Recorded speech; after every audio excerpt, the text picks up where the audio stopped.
All right, y'all. Welcome to the Coletrain interviews. I'm your host, Coletrain, and finally, after 2 months of planning and coordinating, we are finally here interviewing the Hot Tag Podcast, which is one of our official sponsors of the Coletrain channel, by the way.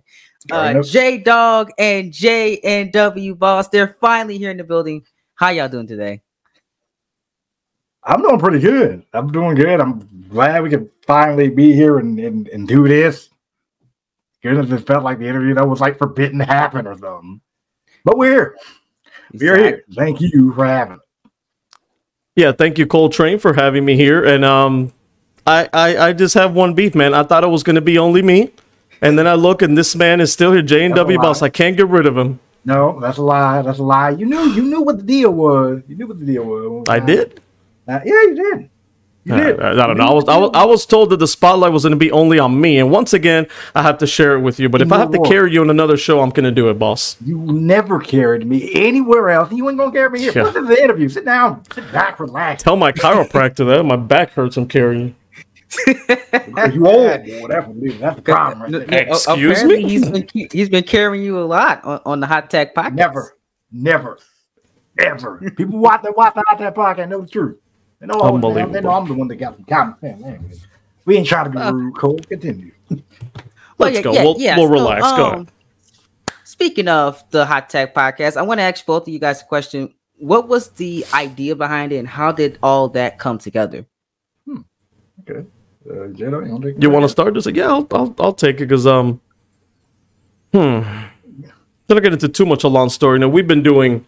Before that, we were doing Universe Mode. You know, I commentate on ACW, AOR before, Bossman's channel. He's been commentating on mine. We had a great time with ECW. Now we do, you know, NWA, WWE on my channel. So we've been doing that for a while, for a few years. Mm-hmm. And every time we would record, or even when we weren't recording, you know, we'd get on the phone and we'd discuss the weekly, you know, wrestling happenings. Yeah. And one day, I think, I mean, it was a time. It was like about a year ago. Yeah, because we started about a year ago. Go ahead. Sorry, you want to jump in? Oh yeah. I remember because I remember now because like we were like I think we just got finished recording something for your channel. This was when you were doing like the whole Lost Art of Conversation thing, right? When you were trying to get that started, and I think we just got finished recording something for that. And then of course after the fact, I mean we of course just kept talking for like another hour or so, whatever. And then you were then thinking like doing something like that on like a more consistent basis, but we were debating back and forth like, okay, wait, would it just be on your channel? Would this be like how would we do this? So a couple brainstorming sessions later, we decided, okay, we said we're gonna go into the do the Hot Tag Podcast. Yeah. Do it together. Yeah, and I've been wanting to do that for a long time, man. And we had talked about it, I think, before, like briefly. And I said I wanted to do it. I mean, I wanted to do maybe reviews of the show. I went back and forth, but I never had the time, you know. And then things started freeing up, and I started going through some other stuff in my personal life. And I dove into the creative part, like, you know, process to help me get through a lot of things in my life, emotionally at the moment about a year ago. So it just, you know, the time was just right for me. And I'm like, boss, you have the time? He's like, yeah, sure. Like, hey, let's get together once a week and we'll do it consistently, man. I'm just proud. I'm proud of him and I'm proud of myself because we were, up until recently, we were pretty consistent. We would do every week. We had a podcast for almost a year. Mm-hmm. Life has gone in the way now shortly, you know, some things with Bossman and myself. I'm working now like 7 days a week. So I got a busy schedule. But we still try to throw in something out there, whether it's a solo small podcast, or, you know, Bossman, or we still give our predictions, our reviews. So we're still trying to get in there while we square away certain things in our personal life to, you know, hook back up again weekly. And that's awesome. I absolutely love the podcast, and I always told JW that, you know, he should always, like, the way he be talking about wrestling and reacting and stuff, he should always just have like a little podcast to just break everything down and have a little review and just express his opinions. Right. You get what I'm saying? You know what I'm saying? And going back to that consistency part, you know, that's what I struggle with my own podcast, still being consistent, you know, having an episode every 3 months. But, you know, you got a new one going too. Yeah. I do have a new one, the Against the Ropes podcast. So I'm really excited about that one. That's a little bit more consistent. We're getting a schedule going. We're recording. We have a date that we schedule, and this is the time that we record. So it's more structured, which I'm really, really proud about. So I was trying to get that. I was trying, when we was coming up with it and stuff, I said, hey, we got to get structured like these other podcasts and have a day that we're going to sit here and record. And when are we going to upload this podcast? Where is it going to be at? So we had got through all that in literally a month. We figured everything out, and we had our first 2 episodes, and I'm really proud with how they came about. And we took a little bit of inspiration from how we seen how y'all podcast flowed for the past year. And we also seen how Gresh did his stuff, and we just combined the two and just, found a little good recording platform to record our audio on. And it's been full steam ahead since. And I'm really, really proud of everything that came out of that. And I'm proud of you guys. That year plus consistency. I remember whenever the SummerSlam came last year and y'all were going to review. It was great. We were right on this stuff, man. Like, yeah, it was not long after the event. We were, right there with a review. Not like maybe, I think it was like maybe a week, maybe a couple days after. We were like right on it with the review or whatever.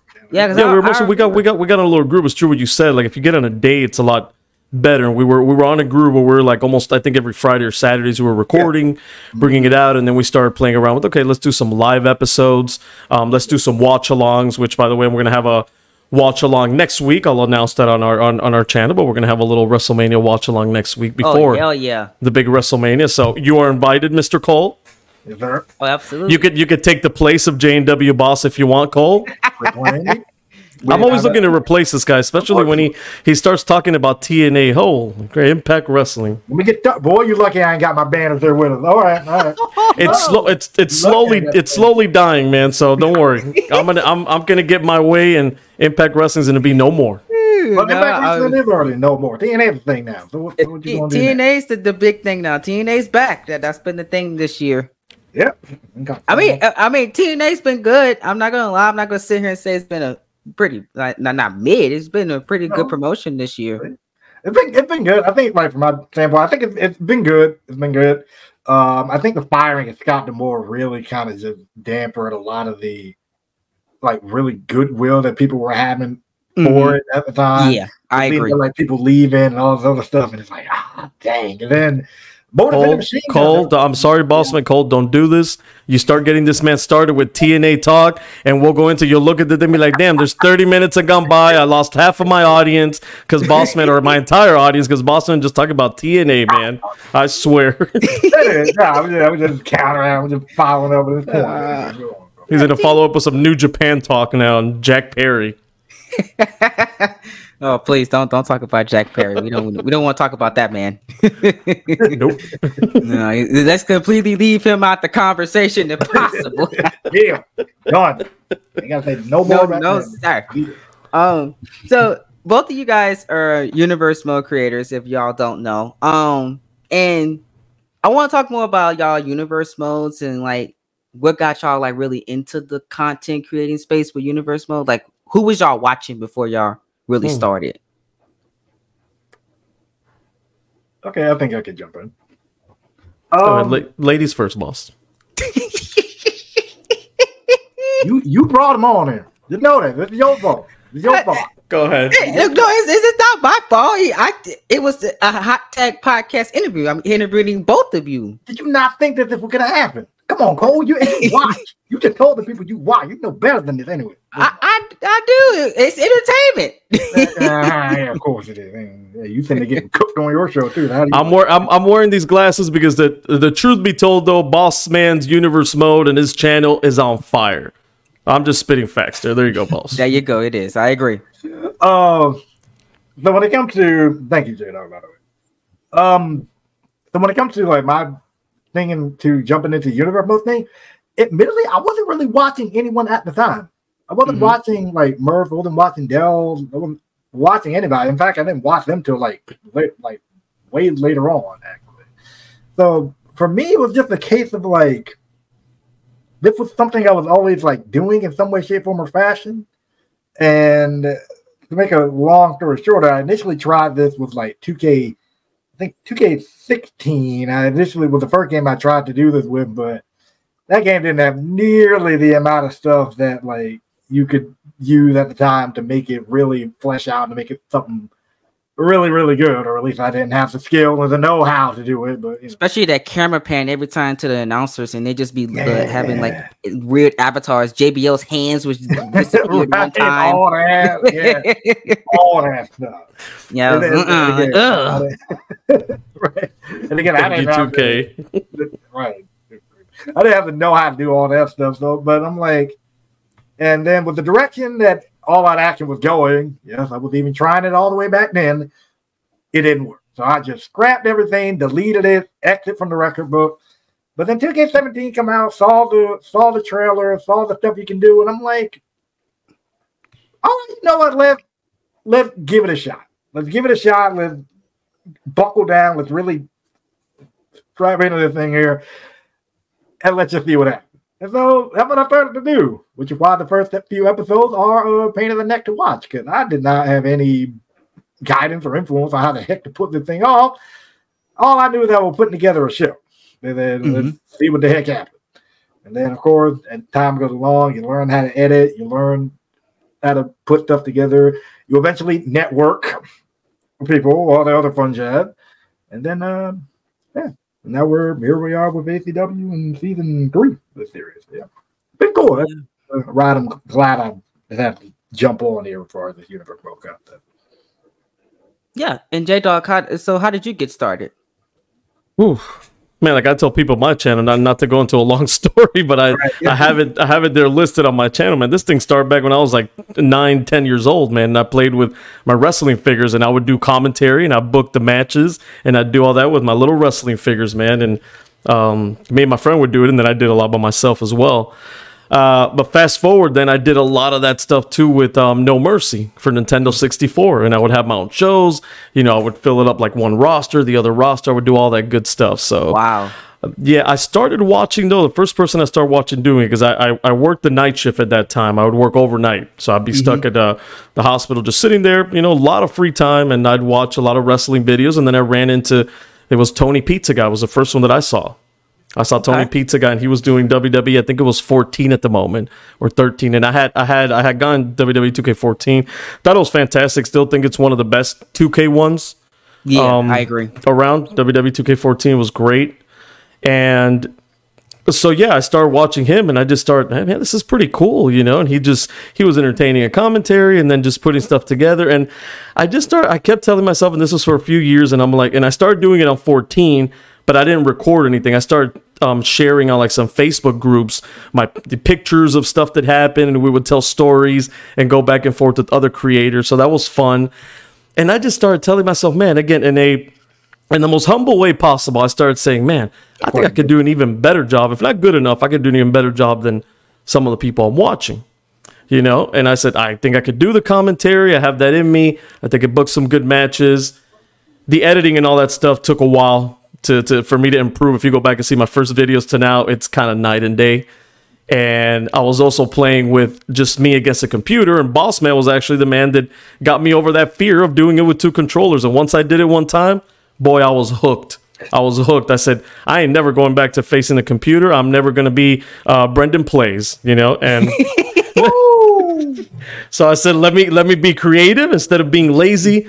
And you know, so yeah, man, I just went from there, and yeah, and then you know, it is what it is now. And every year, I think I started in WWE 2K17 was the first one I did. A little bit on 17, and then I got into 18, and of course 19. We rode that one for a long time because 2K20 sucked. But that's when I kind of disappeared for a couple of years, and now I'm back on 23. And 23, man, I was a little scared because I had jumped from 19 straight to 23, not 22. But it's been good. It's been good, man. I've enjoyed it, and it just, I just love the creative part of it, man. Yeah, me and Expert was talking like one time after we did commentary. One time, we were just talking about your channel. He was like, man, like J-Dog just understands how to make WWE 2K23 matches, and we were just saying this is like some of the best. I told him some of the matches. Thank you, man. I appreciate that we've ever seen in 2K23 and in the Universal Community, and still is, in my honest opinion.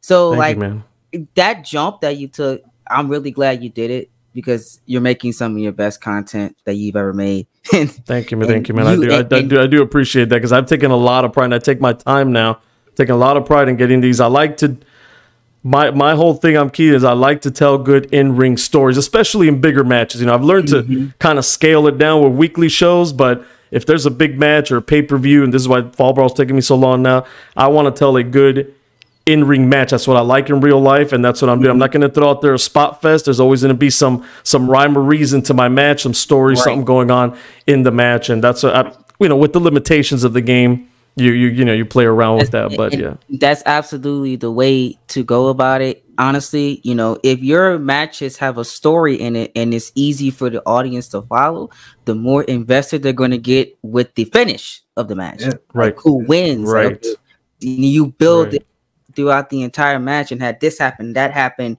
and oh my God, this person might come out, or you know, this person going to do this and he did that. You know, then when that ending hit, it just flows perfectly. Like, boom, you got the climax. And I don't blame you for taking long on Fall Brawl. Right. With pay-per-views, you want to make sure that those matches are right, because you know, with a pay-per-view, you only get that one shot. That's it. You know, and sometimes people may be tuning in just for your pay-per-views. Exactly.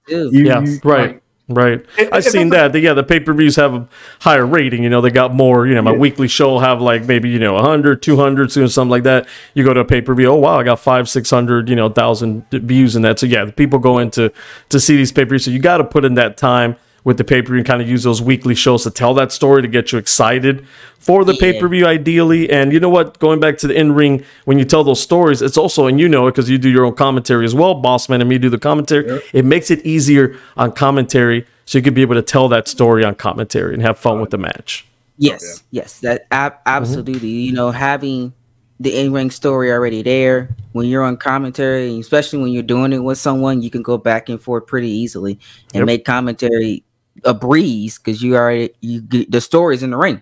You don't have to say this happened last week while the match is going on. You can look at the match and say, "Oh, he did that, and why did he do that?" You know.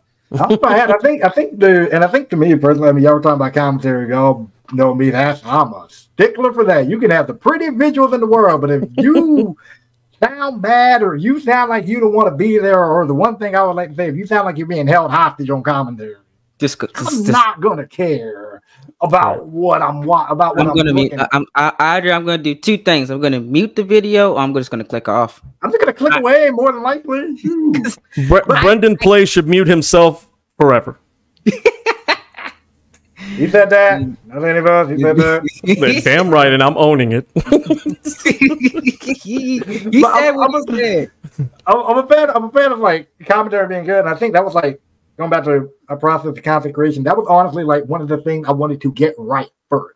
Because like ahead of the editing, because I know all that stuff can come in due time, especially like in this call stage. Yeah, all that stuff can definitely come in due time.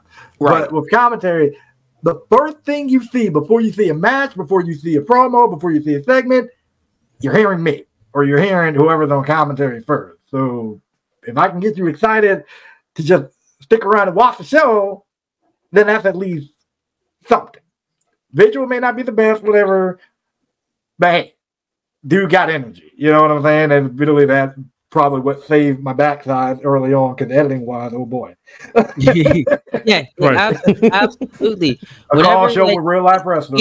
The energy is there, and people know when you're passionate and when you're not. People know that when you're just doing it just, you know, for money, and you're not passionate about it. You sound robotic. You sound like you don't want to be there.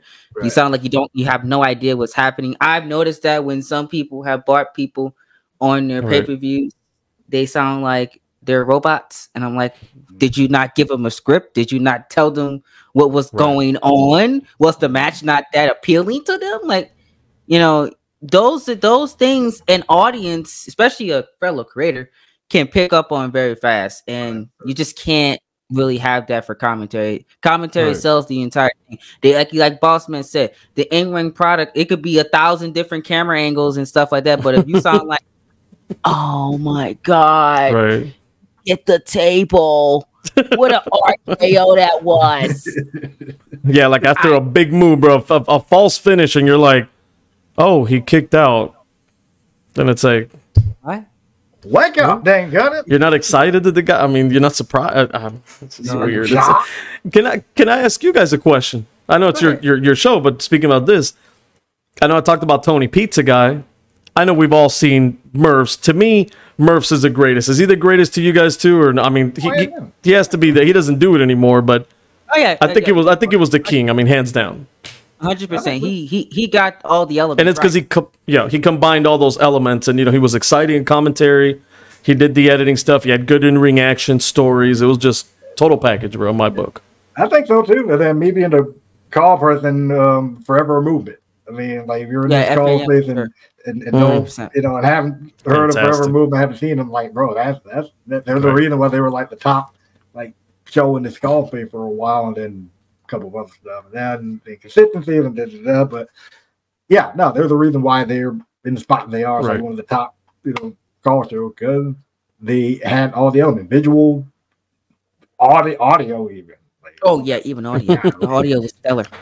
Right. And they're unique, man. I think and Cole, I learned this from you, man. I think you told me this a few months ago, because I've always been thinking, man, maybe I should do Raw versus SmackDown because that gets more views and that gets that. And I've thought about selling out that way. And Cole here's like, man, do what you love and do what's real for you and just be genuine. And then, that's what I have been doing. But I thought about doing that. I said, no, you know what? Yeah, I'm gonna stick with that. And I think that's what Murphs did in his way. Yeah, he did it with Raw, he did it with SmackDown, but he did it in his way. And I think other people, just because he's the GOAT, you don't have to like copy him, do the same thing. No. Take the elements, take the stuff that he did, but make it your own.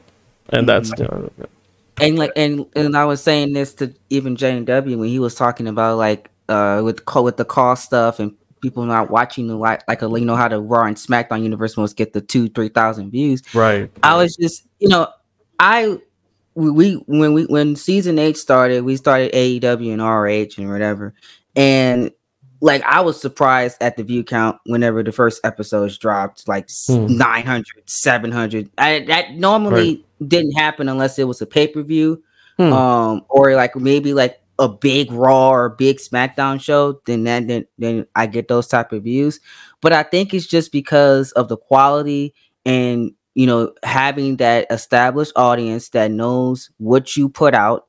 Eventually they're going to tell their friends, they're going to share it on their social media platforms, and more people are eventually just going to come riling on in, and you're going to get that subscribers because you're unique. You're not doing what if somebody cashed in Money in the Bank, or I put somebody as soon as Murph started doing it was done. Yeah, as soon as Murph started doing that, I saw everybody doing now what if, and I'm like, come on, man. Come on, bro, spice it off. Their own thing. Yeah.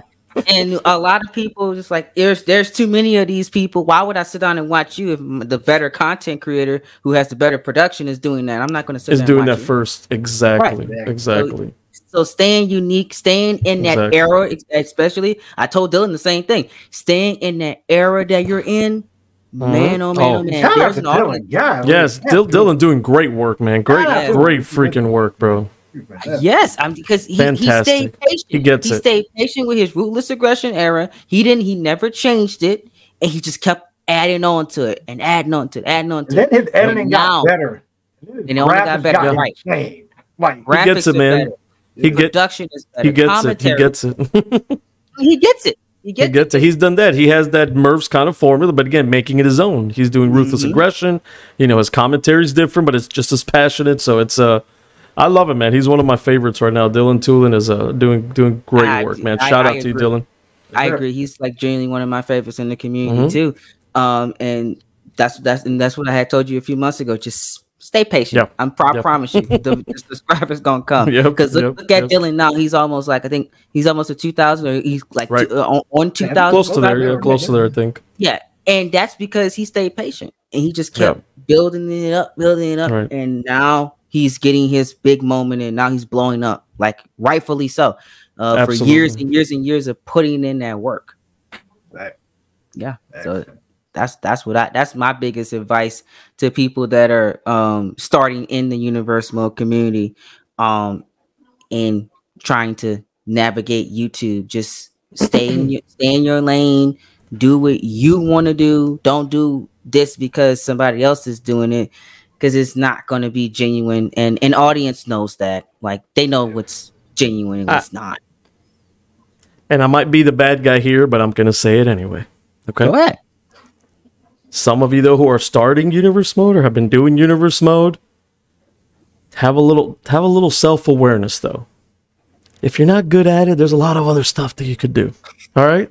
Have some self-awareness. If you suck on commentary, if you sound like Dylan too, I mean, not Dylan, sorry, Dylan. Brendan Plays. If you sound like Brendan Plays. If your matches suck, don't do it. It's okay. I suck at other things. It's fine. All right? I've had to switch careers, switch things along my life. It's okay. That self-awareness is number one. Be confident, but have self-awareness. Be confident doing something else. Get out of our lane so all of us that are the GOATs can continue doing this. Okay, wait. Nah, you see, no, this is why it's a bad idea getting into it. I'm just being honest, bro. This is a bad idea getting into it. If you suck, get out of the way, bro. Just get out of our way. If you suck, you're oversaturating this thing, bro. Come on. They say honesty is the best policy, right? Yeah. No, let me tag. That's my New Year's, man. I'm gonna be looking. You know, J&W Boss has held me back for long enough. I'm gonna continue to be honest this year to a fault. Go ahead, boss man. Tag in there. I'm gonna add this. The best thing you could probably do is also take feedback on your stuff too. Well, you got to have self-awareness to get that feedback first. Yeah, that's what I'm saying. Yep. Yeah, you can have self-awareness, but even maybe somebody lacks that self-awareness, and somebody gives you that feedback, like just a simple comment on YouTube. Hey, it was not good. Right. And by the way, if you're gonna be that person to say something not good, please explain why. That way the person can please improve. I don't like when people say this sucks, but just tell me what's not good. Look, I'm self-aware. I knew that my editing sucked for a long time. You know, there was a time boss would say, "Hey man, this match ain't it. This ain't okay. Great, cool. Yeah, let me go back to the drawing board." That's not wrong with that. Not wrong with that. Yeah, I knew I was just live streaming content and had Wi-Fi issues half the time. So I finally became self-aware. Like, hey. I'm like, damn, should I pay this guy's capable? He has something to offer. Let me pay his internet bill so that he can do, he can put out some good stuff. I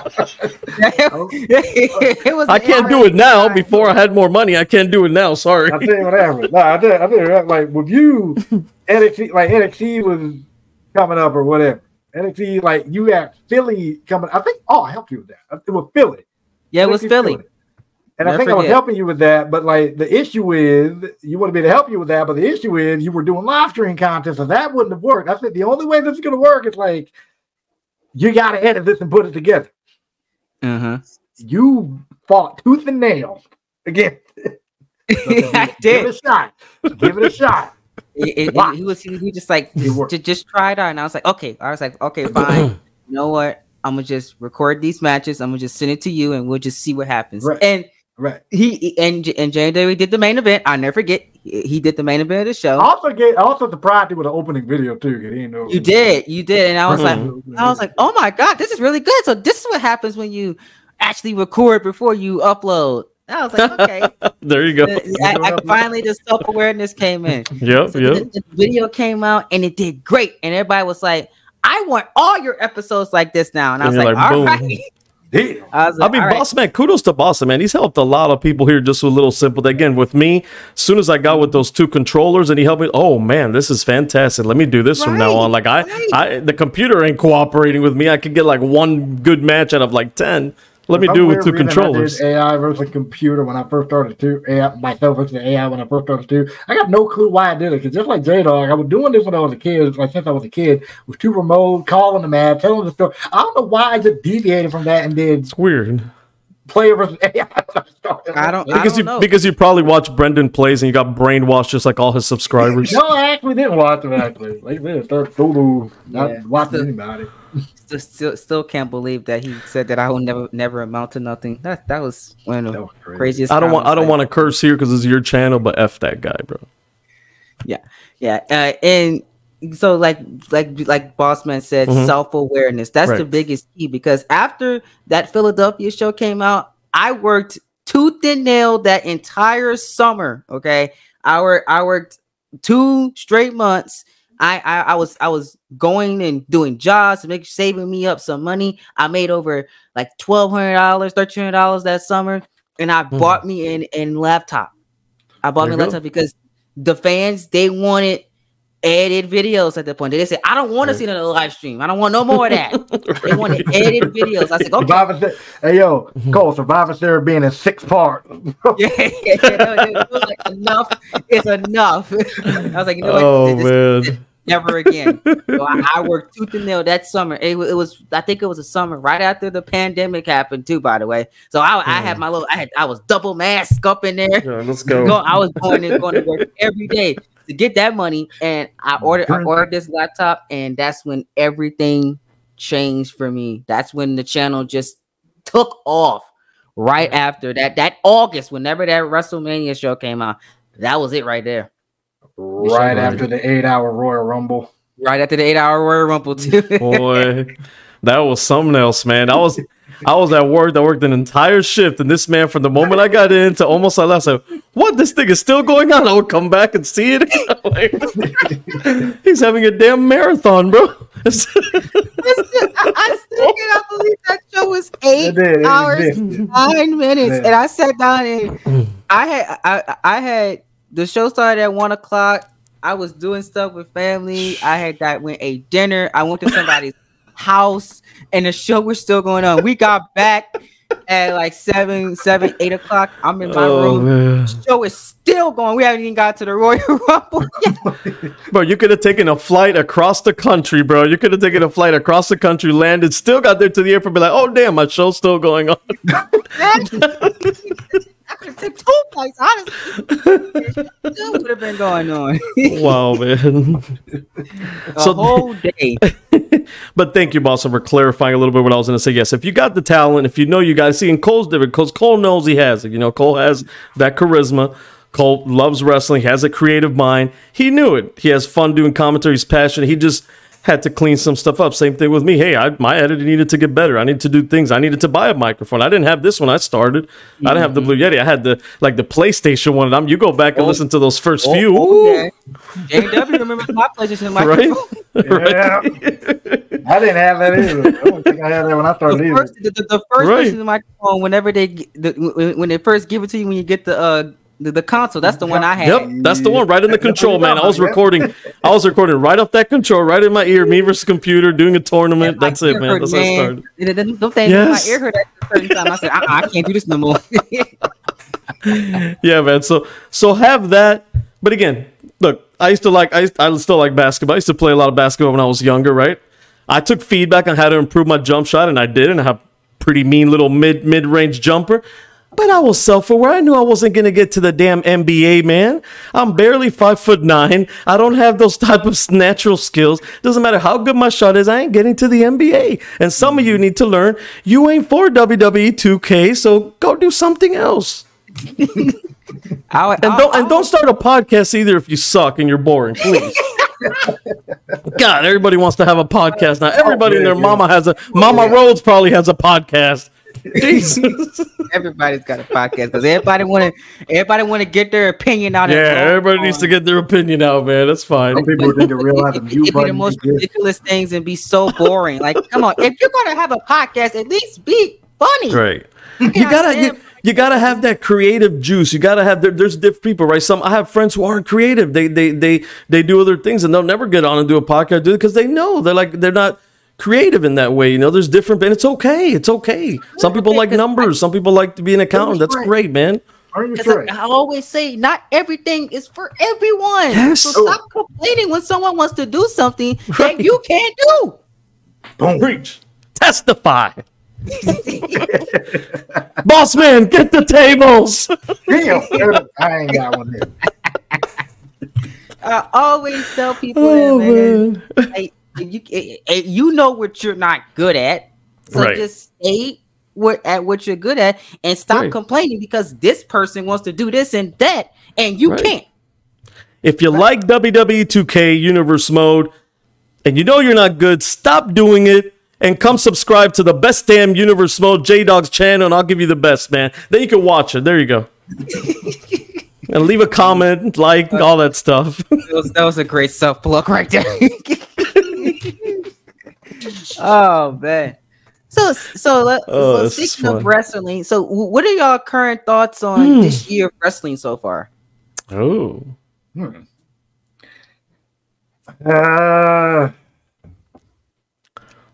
you want to go first, Bossman, or can I grade it on a scale? Yeah, go ahead. And 6 or 7. Wait, now you're talking. Sorry, Cole. You're talking about the first, like, because we're just in March. You mean this year, 2024 so far, January, February, March? So based on what we've seen so far, Royal Rumble, Revolution, Elimination Chamber, kind of that's a road to WrestleMania. What's going on AEW? Right. Yeah. So what's your current thoughts on the products? I would give it probably a 6 or a 7. Mainly bolstered by WWE's work.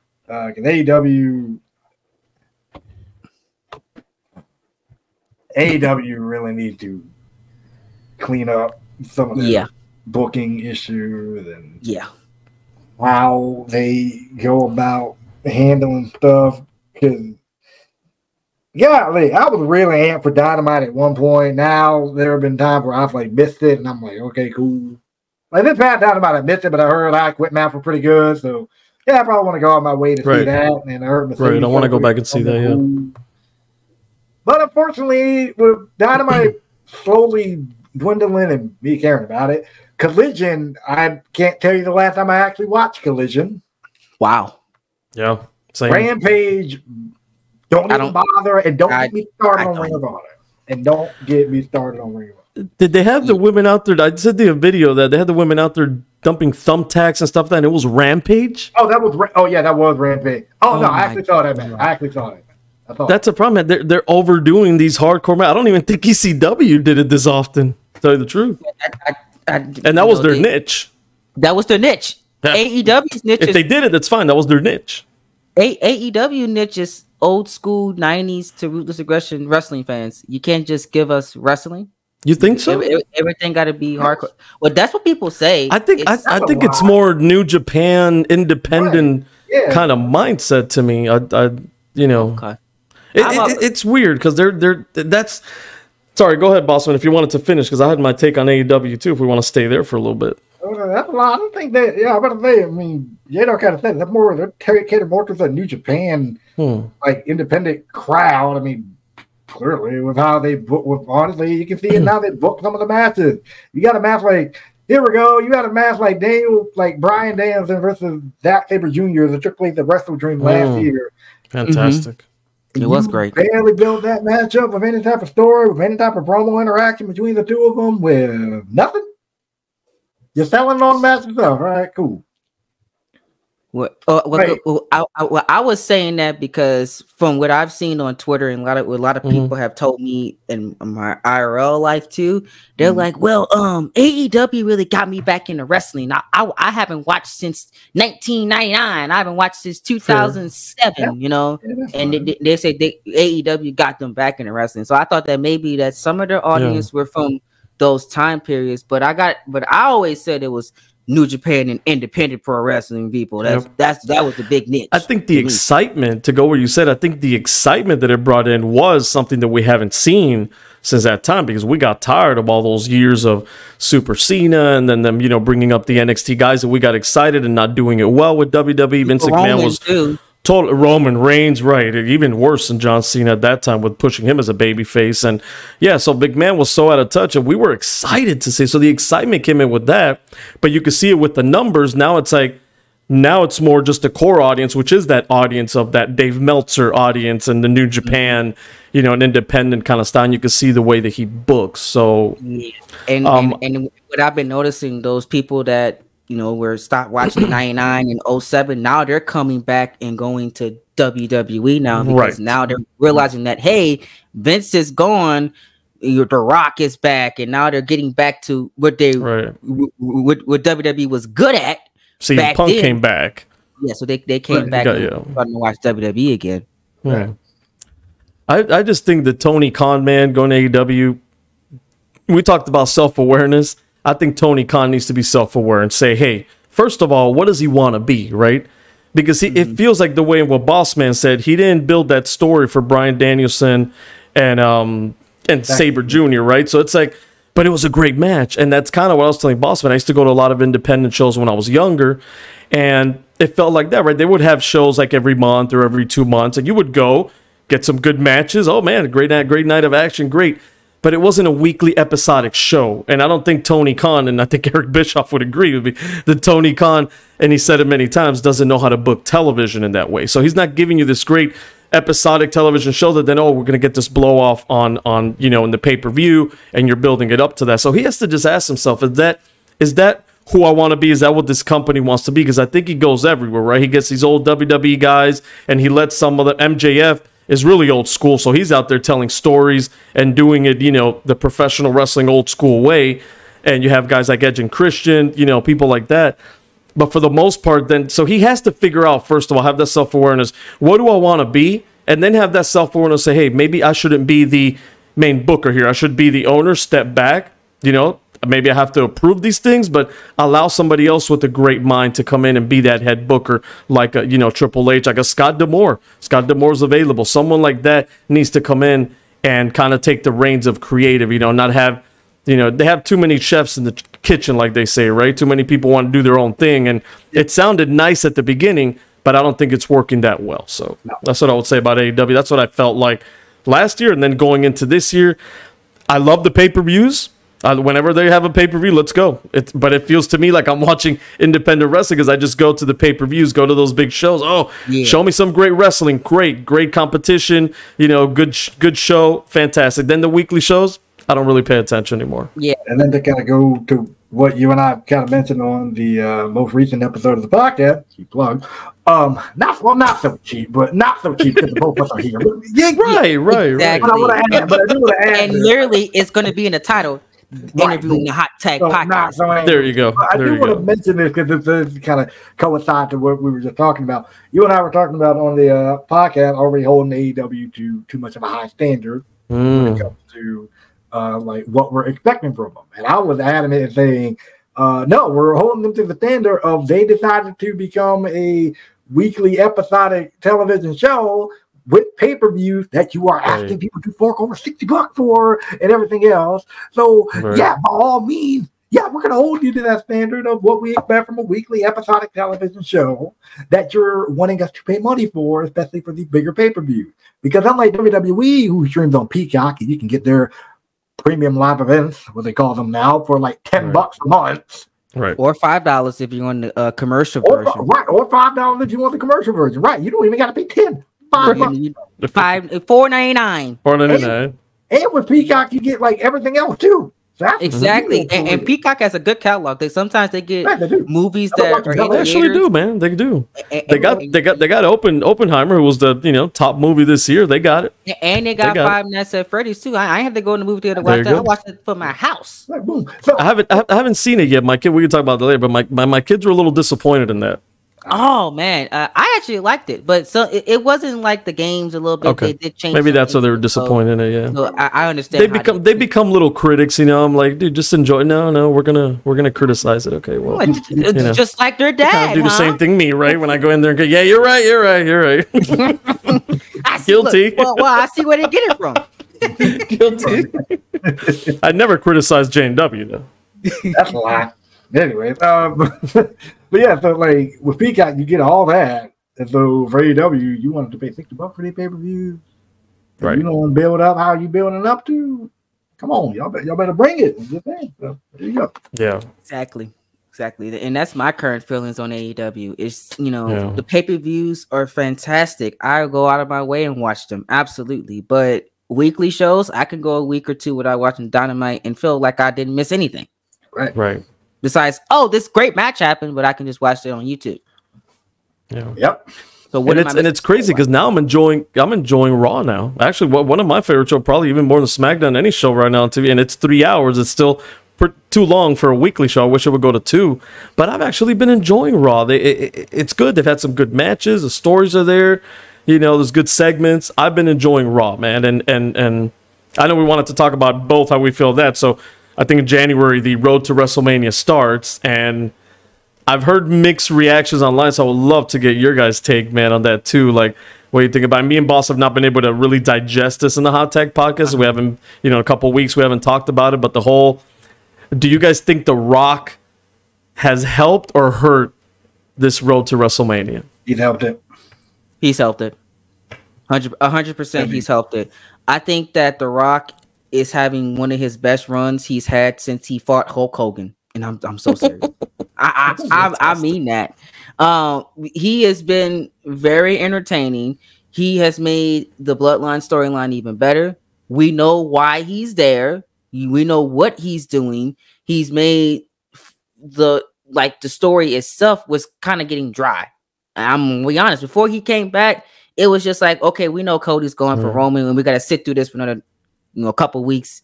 But now with him being there and having the unpredictability of what is he going to do at WrestleMania, although we should know hopefully what he should do at WrestleMania, but there's always that inkling in the back of your head, like what if he does the opposite? I think that he has made television worthwhile, and with his promos and segments that he's had every week, and getting you engaged with the Cody Crybabies thing, and doing a song on I think it was on SmackDown last week. That amazing concert, song he did, the concert again. He's having the time of his life. And the social media promos are fantastic. The ones he brought out. God. You can say he's added a jolt of electricity into the Roman and Cody storyline. Exactly. Look at you, boss man. And now it's made Cody Rhodes even better. Roman Reigns is even better now. He's not as still as he was. That's where I disagree. And that's why I asked the question. If I agree with everything you say. He's made it better, man.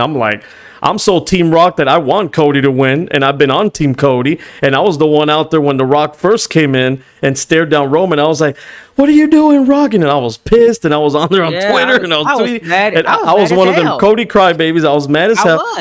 But now when he came back, now I'm like, man, I just want to see this dude tear everybody apart. I don't want to, F Cody's story and let's just go, man. And I'm like, so he's doing such a great job though but I feel he's completely overshot. When I see him out there, besides the segment that Roman said, acknowledge me, that was great. When he just, stopped his hand and then he's like, I need something from you.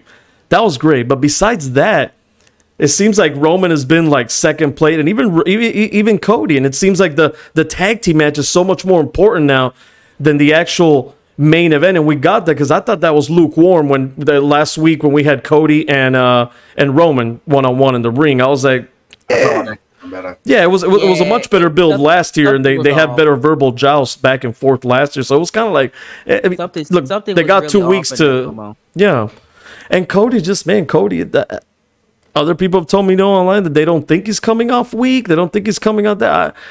I think The Rock has made him look like a bitch. Like, he is really like just laying on him. And this dude, he talked about his dog, and then Cody came out and said, "Oh, don't ever talk about my dog again." And what did The Rock do? He talked about his dog again, and then he talked about his mama, and he keeps talking about his mama. And I'm like, and this man goes out there, and Roman Reigns is kind of representing The Rock too. He's there with him, and he's out there being friendly with him, and he's out there wanting to shake his hand, and it could be a psychological game or whatever, but he just looks like, man, I want to see some fire. Like, words are okay, and I like all those promos, but it's time, man. We need to see, Cody should have went in there, maybe try to lay waste to Roman Reigns or something like that. If you don't want to do it to The Rock, like, at least, I don't know, man. I want to see some kind of action, some kind of fire, like he showed on Raw. He showed that on Raw, but he only shows it against Paul Heyman. And then The Rock and Roman come on, and it's like Cody becomes, a shell of himself. It's weird. And I don't know if they're doing that on purpose to make him look like such an underdog, and then we want to cheer him more at Mania. I don't know. I trust him. I trust Triple H. Let's see what they got for Mania. But to me, that's the only bad part. I feel like The Rock has been so good that it's made these guys that are supposed to be in that main event for night 2 look a little weaker, Yeah. And it's all about The Rock. Yeah, I've noticed that, and I think that really what's been disappointing to me with the entire storyline is Seth Rollins. I think that he's looked the worst out of all 4 of them. He kind of beat me to the point.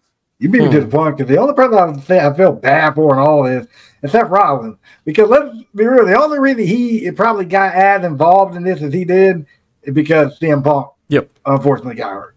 Right. So That's it. I do Right. like that they had the rebound with Seth, and I love what they did in the press conference. Fantastic. But then it's like, and I will say the thing that's got to save Seth a bit is that the build between him and Seth on Raw, between Seth and Drew on Raw, have been pretty good. Drew has saved Rollins because Drew has been, besides The Rock, Drew's been the best thing in this road to WrestleMania. He is fantastic, bro. Yes. His social media posts have been incredible. His promos have been incredible. The digs at CM Punk. Man, when CM Punk comes back, oh my God, man.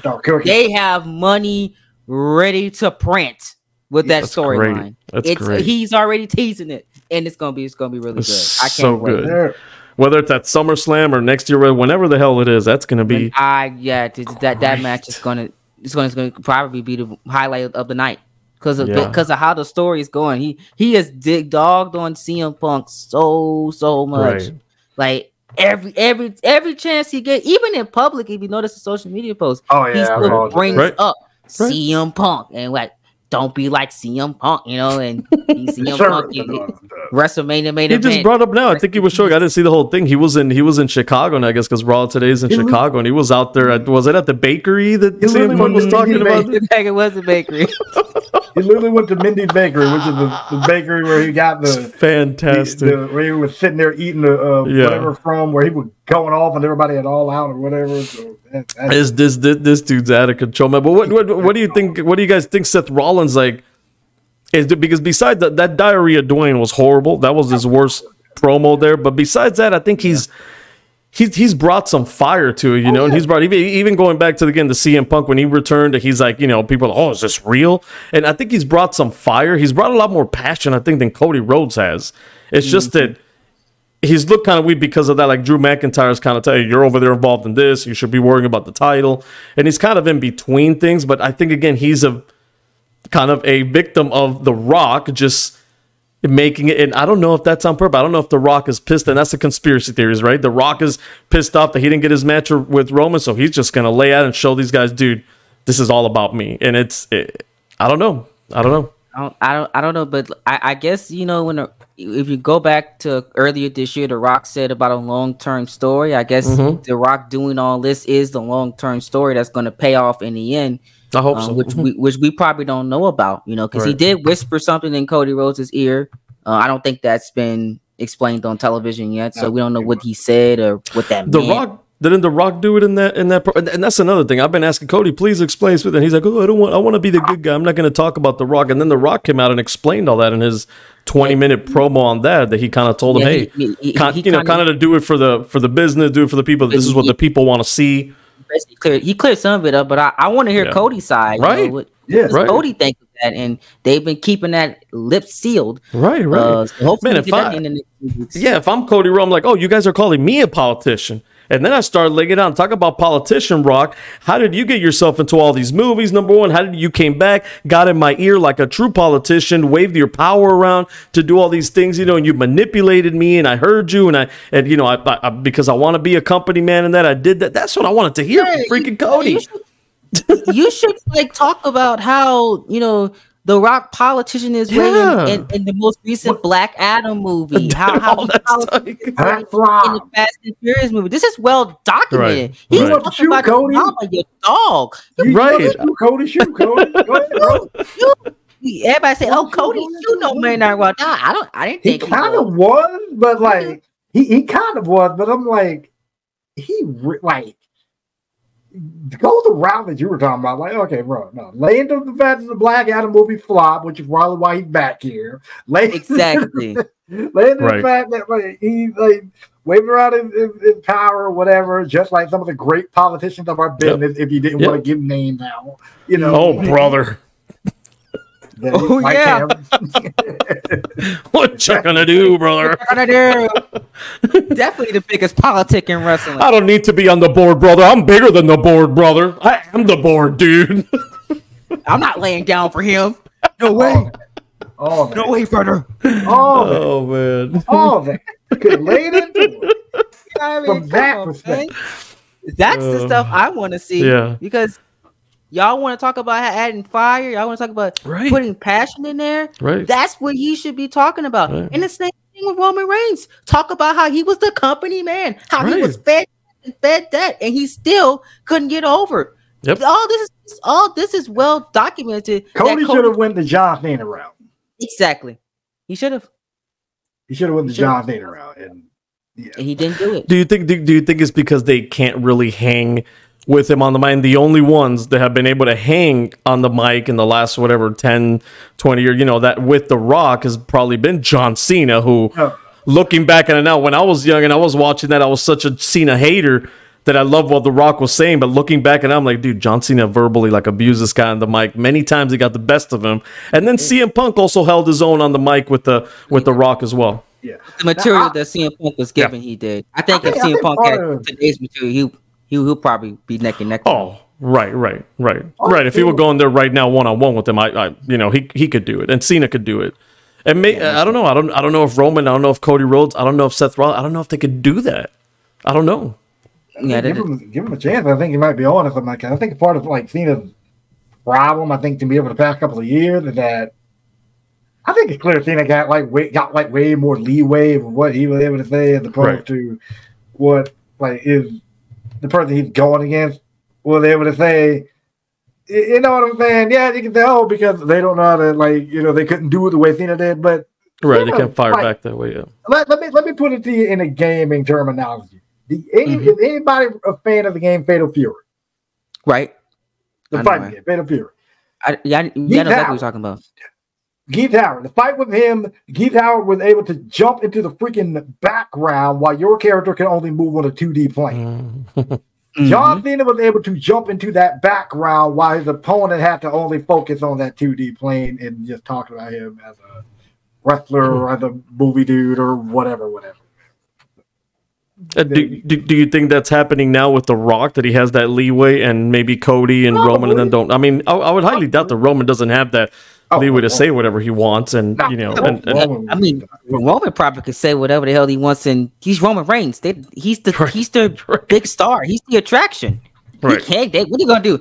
Just fire him 2 weeks before WrestleMania? But that's what I'm saying. He doesn't. But even he hasn't felt like that because of that. Again, look, I want to hear Cody Rhodes say everything that you said, Cole and Bossman, have that fire against The Rock, but then also maybe 50-50, and also dive at Roman Reigns and tell me that you're going to go and finish your story and beat this dude that you had him beat last year if it wasn't for the bloodline. And that's why this tag team match is so important. But after the tag team match, you're going to go, no bloodline, and that's when you're going to beat this dude. Give me that fire, man. Give me that. Instead, they've been rattled by The Rock. The Rock has just totally manipulated this and you're playing on my rules now. That should be the passion behind Cody Rhodes. Cody Rhodes wants to right the wrongs of last year. What happened last year? Solo Sikoa got involved. That's why he's not the champion right now. I'm also wondering why Solo isn't involved in this in any weird way too. That's the main person that Cody should be right. No, that's really that's the dude that cost me, right? That's the one the one I would want to get rid of. Solo's absence have been weird from this whole thing because it's been focused on it's been very weird. It's been everybody except Solo, right? Yeah. So I think we're nitpicking, but I think we're I'm still excited about WrestleMania. I think the Rock has brought that buzz. I think it's still going to be a good WrestleMania. Is it going to be as good as I thought it was starting in January when CM Punk was still there? And you had that, I'm like, man, we went from that to Seth Rollins is injured, he might not be. CM Punk is out now. Cody's not going to fight Roman. It's going to be Rock and Roman. We're oh man, what's going on here? And before that, it looked great, man. We're talking about having these 2 title matches and maybe even having Rock and Roman without the title and all this stuff. And it's I was talked about. But I think injuries played a factor in this one not being as stellar as it could have been. But that same thing happened with WrestleMania 32, which WrestleMania 32 could have been a damn good WrestleMania. Okay, bro, I thought you was about to go ahead and praise WrestleMania 32. I'm I will go. No. Boss, I was about to walk out. I was about to say, I'll see you guys next time. It's one of the worst WrestleManias I've seen. Oh man, I despise that show. So oh god, they could have even with the injuries. They could have made it at least a little better because remember the match we got I forgot what was it, Fastlane, or whatever it was before WrestleMania. Dean Ambrose versus Triple H. That should have been maybe the main event, and you could have crowned Dean Ambrose at WrestleMania. The crowd would have went wild. They would have loved that instead of Roman. And then you could have put Roman with Brock and have a rematch from last year and have them in a street fight, a rematch from last year, because they didn't get to settle that in WrestleMania 31. You know, I did Dean Ambrose and Brock, and Brock didn't. I was like, hey, you know, the roles should have been reversed. Dean Ambrose should have fought Triple H in the main event. What should have happened is Dean Ambrose should have gotten screwed at Fastlane, and that should have led to the match at WrestleMania 32, and then Roman and Brock happens. Right. I would have made everything 10 times better. It would have made it better. Yeah, but but still, like the Undertaker and Shane McMahon thing, that shouldn't have been on the card. Period. I don't know why. That was so weird. That was just ridiculous. Let's just get Undertaker on the show and let's get Shane to do one spot that people go ooh, and it's ooh. Then you see Michael Cole just literally reading for the love of man. You just see him just clear as day. The cameraman not even trying to hide it. He just yelling at the top of his lungs that the line that Vince had fed him. You know how bad that WrestleMania was, and not only bad, like the build to it and how disappointed I was at that time. I've been watching WrestleMania live. I'm not saying in person, but I watch it live right on pay-per-view since WrestleMania 7. Since I was able to order with WrestleMania 7, right? Wow. I've watched every WrestleMania on pay-per-view as it happens, live, or when I got older at a bar, or I went to the event like WrestleMania 24. Dude, that WrestleMania 32 was the first one that I didn't watch. I watched the opening match, which was a ladder match. I liked it, and I said, you know what, I'm going to end it here. And I went to watch A Walking Dead, because I think around that time it was like either the season finale or the season premiere of The Walking Dead. So I went and I watched that. And then I even watched, I think, The Talking Dead after that. And then after, I think the next day or after that, I said, okay, let me go back and watch WrestleMania. I kind of fast forward some things. And that's the first WrestleMania I've ever, and the only WrestleMania I've ever done that with. Wow. Wow. That's how bad it was. It was wild, bro. Honestly do not blame you when people talk about that show. I just I don't just the build too, just the build to it just was just so disappointing. And that was supposed to be the largest crowd at WrestleMania in history. I feel bad for those people. I'm glad that they got WrestleMania 38 back there and they were able to see Austin and KO and Cody Rhodes, so that was a good WrestleMania. Yeah, I'm glad they got that taste out of their mouth, Yeah, because the 32 is the one that they just don't talk about. They just like, oh, 38 happened. Yeah. 38 happened, but 32 just leave it. No, what are you talking about? We'll talk about that one. Right. That one's just history books. It was just there. The Dallas crowd, they talk about 32, and then they talk about what WrestleMania 17 was in Austin. No, that was in Austin. Yeah, that was in Houston. Houston, Texas. The Astrodome, I think. They talk about 38, and then they talk about 17. Because, of course, who isn't talking about 17? Right. 32 is like, man. Technically, y'all got to hold that one. Y'all got to hold that one to the chest. That's good. That's going to be the one we're going to watch next week, man. WrestleMania 17. We're going to go with the GOAT. I want to leave it back. I haven't watched it in a long time. I want to live it back, and I want to, see it with you guys and see, hey, is this still the best? Does it hold up? Is it still the best, and why? We can have that conversation. 2001. Yeah, right. We saw the lead up to it. Yep. Mm-hmm. Yeah, so I'm curious to see. I haven't seen WrestleMania 17 since I was like younger. I haven't seen it since 2016 ish, because I was just watching WrestleManias that were good after 32 just to get that taste out of my mouth. I was like, oh, somebody told me, oh, WrestleMania 17 is a good one, so I had just watched it one random night and I just fell in love with the show. It was great. So I'm looking forward to rewatching it again. Awesome, man. Awesome. 8 years later. That was a good streak of WrestleManias, man. 17, because 2000 wasn't it. Even though they were hot, like that was injuries too, right? Austin got injured. Yeah. Undertaker was injured. So that was wild. They had a lot of, that's one of the ones he missed, I think. Yeah, one of the ones he missed. He missed that one. He missed 10. He missed WrestleMania 10. He missed WrestleMania. Oh, yeah. So it was man. It wasn't it. But then after that, 17, 18. Rockin' Hogan. 19 was great. 19 is one of my favorites. 20. Unfortunately, 20 is a black sheep, but 20. But 20 is great too, man. It was fantastic. Yeah, 20 is great. 21 I thought was good. You know, up until even 22 was just still decent. But I would say from 17 to 21 to me are like my favorite WrestleMania stretches of all time. Yes, indeed. And I think that maybe if we go current day, maybe I would say like 20. Did y'all like 24 and 25? I was there in person for 24. 24 all the way. I don't think I've ever like fully watched 24 all the way to say, or I think of me. No, I did. Actually, no, I did about a year or so ago. I thought it was okay. I'll do that. Yeah, it wasn't one of the best ever, but it wasn't a bad WrestleMania. I thought they had, look, to me, what stood out, of course, Shawn Michaels. I mean, and being there in person, and Shawn Michaels, my favorite wrestler of all time, and Ric Flair was like probably number 2. So seeing those two guys go at it, Ric Flair's last match, like that was worth the price of admission for me. Just with that match, thank you. And then last match in WWE. Okay, last match in WWE. And then Edge and Undertaker killed it in the main event too. That great main event, Edge and Christian. Besides that, though, the show was entertaining, but nothing really spectacular. I think they had a WWE Championship match, triple threat. They did. Yeah, that was Triple H and Cena or something. Yeah, that's what it was. Yeah, that's what it was. It was just there. Yeah, right. So and Orton retained too. There wasn't like a massive if he'd have won off of returning from injury, which probably would have salvaged that match at least. Right. And 25 was just Undertaker and Shawn Michaels to me. That's it. Yeah, that's the only match I saw from it. I saw Jeff versus Matt. Jeff versus Matt wasn't bad either. Like they Jeff versus Matt. Oh, I don't know. I was underwhelmed with that match. It wasn't bad. I was just a little underwhelmed with it. Okay, perfect. Yeah. I enjoyed it. Yeah. Yo, what's up? It's your co-host JNW Boss, and we would like to welcome you to the Hot Tag Podcast, where two dudes enjoying their love of professional wrestling, though the love we have for each other is a little, complicated. Well, you're damn right, man, because all the time I'm trying to talk some serious stuff. You're WWE, AEW, and you're bringing that hot garbage of Impact Wrestling here, man. Dude, freaking intro. Can we not right now? Please. Fine.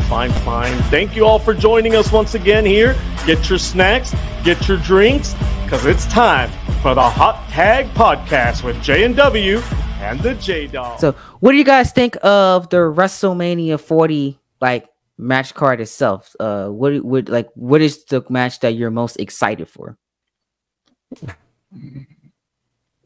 Probably Seth versus Drew. At least right now. Probably Seth versus Drew, and then I think the other two, to get my top 3, probably Seth versus Drew, then Roman versus Cody 2, because we don't know what the stipulation is going to be, and then the tag match, I guess. So. Yeah, I think I'm looking forward to, I don't know, even though Drew McIntyre's been doing great work, I don't know how that's going to end up. I don't know if they're going to give them the full time to do what they do, or is this something going to be, since Rollins was involved in night 1 already, are they going to make it easy for Drew McIntyre? Is The Rock going to get involved? So I don't know. I mean, I'm intrigued to see what happened, but as in-ring matches that I want to see, the tag match for sure, because I think that'll be exciting. And, the crowd's going to be eating that alive. And, of course, leading up, I think that's one package, right? That leading up to the main event, and that whole thing's going to be, what they call it, cinema, right? That whole thing's just going to be, whole story. Peak.